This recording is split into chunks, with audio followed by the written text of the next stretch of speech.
Welcome back to another episode of Mountain Gym Card Collectibles, most popular card and collectibles show on the entire YouTube. If only that were true, huh? Anyway, today I want to focus on the top 5 scary things about sports cards and our current sports card market, which was doing so well, during the COVID pandemic and just after. And really, it's fallen. I mean, the sales have really fallen since, the high point back in 2021, 2022.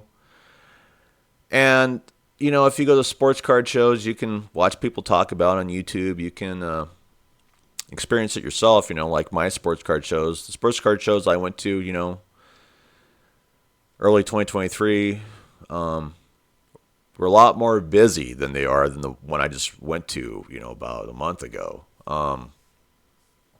And so the interest in my local market, I can see is really falling off in just that amount of time. And it's not just me, it's other people too that are talking about, how these sports card shows, they're just not getting as many people who are interested in them. And I have to ask myself, well, why? I mean, it's a great hobby, but it's not the same hobby that it was when I was growing up in the 1980s. You have a lot of wealthy acolytes, elitist, corporate stooges involved in sports cards now. Michael Rubin, Fanatics, and Topps comes to mind right off the bat when I make that statement. But there are others as well. And then we have just droves and droves of unlicensed product. And we have a lot of other issues as well on why I believe sports cards are scary for people, especially new hobbyists and even old hobbyists of, maybe why someone would go and look at this hobby and go, you know what, it's not the hobby for me. So let's get into some of these issues and, how we could fix these problems overall within the hobby. So rounding out number 5, the top 5 would be these issues that revolve around Kurt's card care and how people like me are looking at slabs questioning if everything has been soaked in Kurt's card care because it doesn't leave any traces. About the only time they get caught is when one of these individuals who likes to use Kurt's card care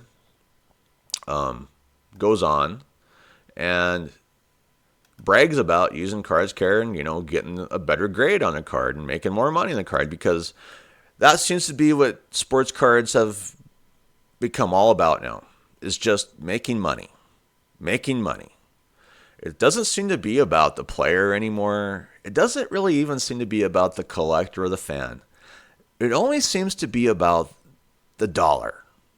And there I see it's raining green drops for money on Kurt's card care. Because I believe that this is going to be one of the main factors of why the sports card hobby is getting torpedoed and people don't trust it, don't like it, don't want to invest in it. If you want to clean up the hobby, you have to get rid of Kurt's card care. Somehow, some way, shut it down. All right. So, went over that. That's our number 5. Number 4 is just junk wax. And I look at junk wax as the walking zombie. It's kind of like the Walking Dead show. It just never ends. These junk wax card zombies from the era 1987 to 1993. I had to live through it. I started collecting cards in 1985. I wish I was started earlier, for the fact that by the time I was really interested in card collecting, junk wax had taken over the scene. They hijacked the market. And I sell a lot of junk wax. I flip junk wax. I open up junk wax packs. But the thing is here we are seeing in 2024, and I just see so much junk wax, whether it's being ripped on YouTube constantly, whether it's at my local sports card shop, when I go to the sports card shows. There is millions and millions and millions of packs of junk wax. It's the never-ending story. To me, it's almost like a curse. It's the curse of junk wax. And if you want to, kind of end the curse, maybe stop ripping so much junk wax packets on YouTube for me. I mean, I just don't like to scroll down my YouTube feed and see people ripping pack after pack of cheap junk wax packs. And I've watched a few of them, and they never pull out any good cards ever. So if, there's just some things in this world that should be private. And to me, ripping junk wax should be one of those private things, kind of like going to the toilet. Do you want people filming you going to the bathroom? I don't think you do. So in my opinion, I don't want to watch people ripping junk wax. It's like watching someone go into the bathroom. I'm not interested. Anyway, to me, number 4, for scary things in sports cards would be the endlessness and the walking zombie known as the junk wax era, and how it just never leaves. I'll probably die around the year 2100, and I'll wake up to a feed of someone ripping open junk wax. Please stop. Put it down. Put the junk wax down. And if you're going to do it, don't record yourself and post it on YouTube. Please don't do it. Anyway, moving on. All right. To me, the Frankenstein of our current sports card market would be selling unlicensed products that are hyped up autos like 2023, 2024 Topps Mercury, Victor Wembanyama. I've had 3 rant videos on this product already. I just can't rant about it enough. I've seen other rant videos on YouTube. It's to me, it shows the true colors of Michael Rubin and Topps and Fanatics, and how they're just out there to price gouge people to death and take away all their money and give them junk. They know what the good stuff is, and it's the green. It's the greenbacks. It's the Ben Franklins. It's the money. It's not Victor Wembanyama's unlicensed autographs. I'm just saying, if you want to clean up the sports card market, get rid of people like Michael Rubin and Topps Fanatics. They need to step down. They're a bunch of bad actors who are only here to steal money from hobbyists like me, and I'm not buying it. I don't care about it.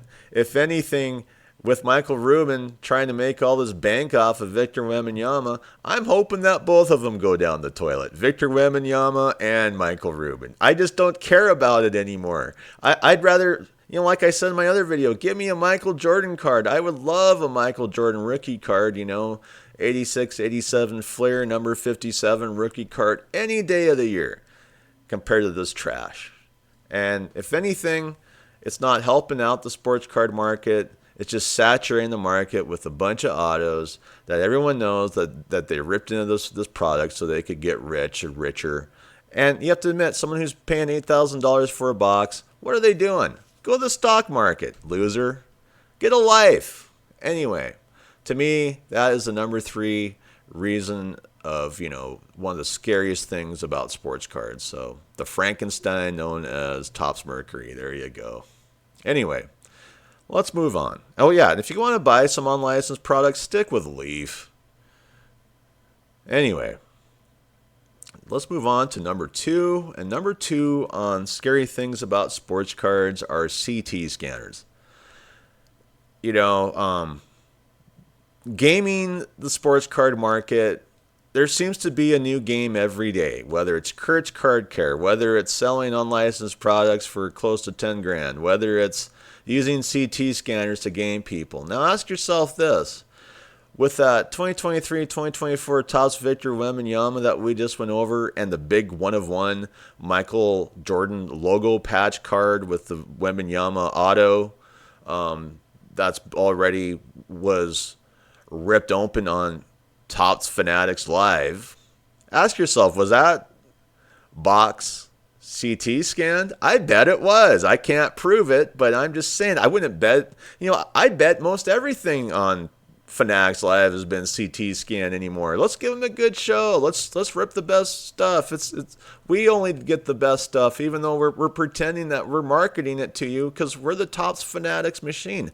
But that's not just Topps Fanatics, Now you have companies that's all they do is people send them their sports cards so they can get them CT scanned. So now we're at a point to where it's not even safe to buy unopened product on eBay or anywhere else for the fact that it's likely been gamed, it's been CT scanned, and you're just going to be the poor stooge or the poor sucker that walks into a trap and gets taken advantage of. Once again, another pitfall of sports cards.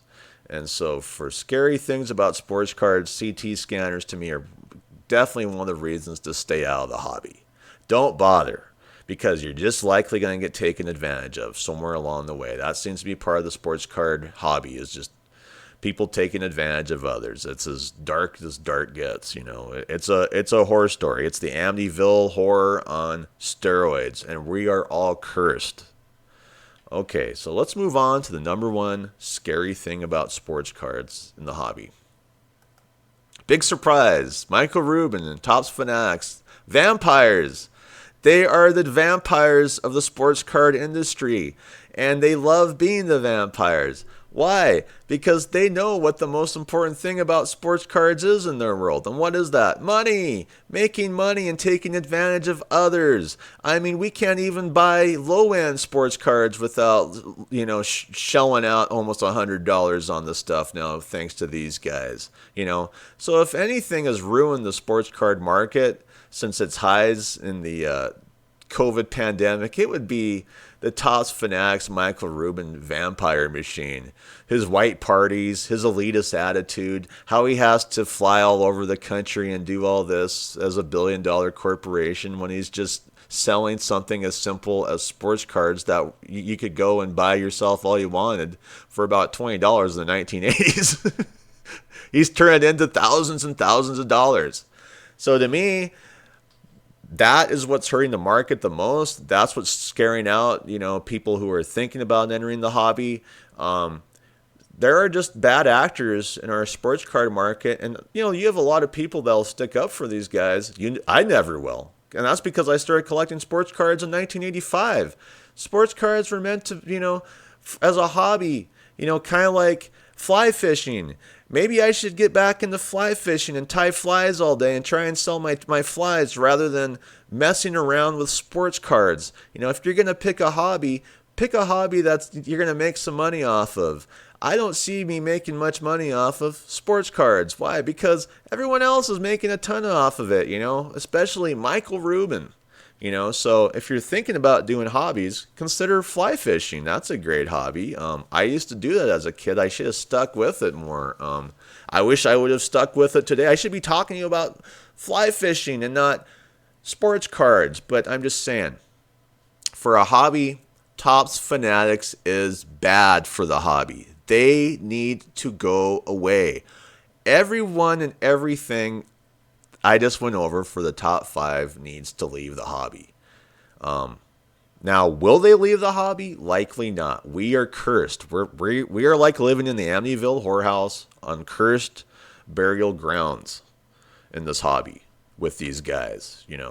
From Kurt's Card Care to Michael Rubin, the Topps Fanatics machine, to the CT scanners, gaming the system.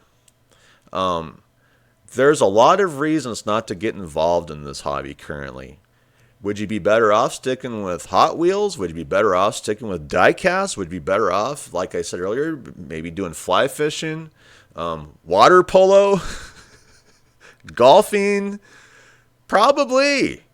And the reason why is because we have been attacked by a bunch of greedy corporate monopolists and people who game the hobby for themselves so that they can go, fly around the world, live in the largest mansions imaginable, break, from morning to night, because, Michael Rubin and Topps Fanatics has really turned the hobby into a breakers only issue, being the true vampires that they are. And, there's a few breakers I like to watch, but I checked out one of their stores the other day on eBay.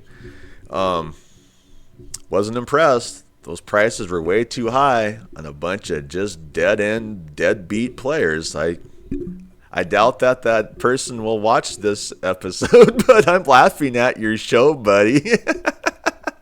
And you're supposedly the big cat on the block, huh? Got it. Anyway, to me, those are really the top 5 things ruining our hobby. Those are the top 5 scariest things about the sports card hobby market as we are sitting here today. And are there alternatives for hobbies? Well, I used to devote myself to artwork and doing art, and I kind of go, maybe I should have just stuck with it.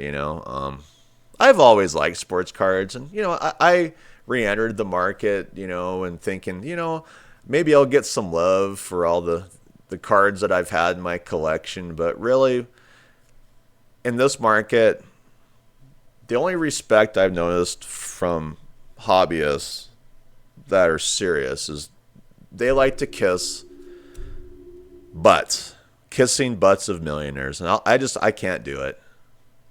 I will not kiss a millionaire's butt. I will not kiss a billionaire corporate monopoly's butt.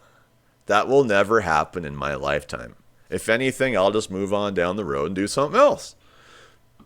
I've done it before. I used to, go fishing all the time. I wasn't collecting many cards.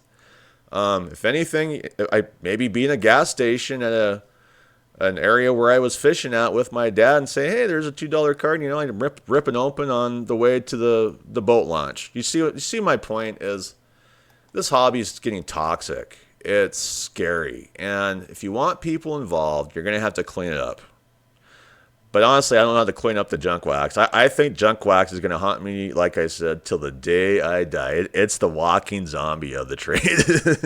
You have vampires. You have Frankensteins. You have these machines, like the CT scanners. You have Kurt's Card Care, this horrid chemical that leaves no traces. To me, it's a lot of reasons to hit the exit door, but we need to change that.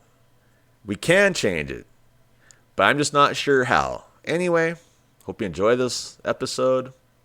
I'm out of here. Bye.